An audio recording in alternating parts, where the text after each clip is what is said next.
দিকে আকাশের দিকে খেয়াল করে বৃষ্টি বাদলার দিনে আমি আপনাদের সামনে যতটুকু আলোচনা করব,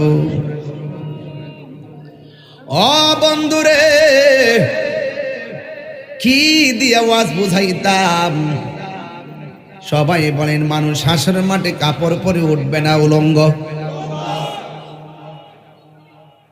হাসরের মাঠে একজন কাপড় পরে উঠবে, এও আর দুনিয়ার কোন মার্কেটের কাপড় না, জান্নাতের কাপড় পরে উঠবেন। তিনি আর কেউ না রে, তিনি হলো তোমার আমার নবী রহমাতাল লিল আলামিন। নবীর সম্মান বাড়াইছে কে? আর জোরে করে কন্যা বাড়াইছে কে? আয়েশা সিদ্দিকা বলে, নবী গো,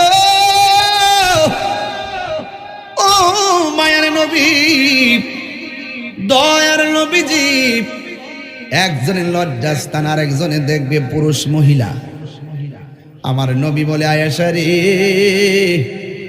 না না না, কবর থেকে মানুষ সোজা তাকায়া উঠবে না, চোখটারে আসমানের দিকে উপর দিকে করে উঠবে, ঘাটটারে ভাঙ্গা উপরের দিকে তুলবে, মাথার সুরমার কাঠিটা যত বড়, চোখের উপরে এমন বরাবর সূর্যটা থাকবে, এক সেকেন্ডের জন্য কেউ কাউকে দেখার সুযোগ পাবে না।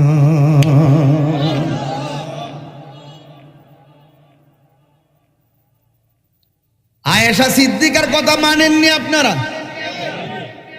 আয়েশা সিদ্দিকাকে প্রশ্ন করলো, আয়েশা,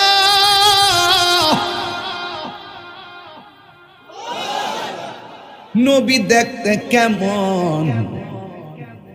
নবী দেখতে কেমন? আয়েশা সিদ্দিকা বলে, ও পৃথিবীর মানুষ, মিশরের মেয়েরা ফল কাটতে গিয়া আঙ্গুল কাইটা ফলাইছে, ইসুফ নবীর সৌন্দর্যে হেরে গেছে, যারা পরিমাণ তারা টের পাই নাই। আমার নবী কেমন জানতে চাইছো?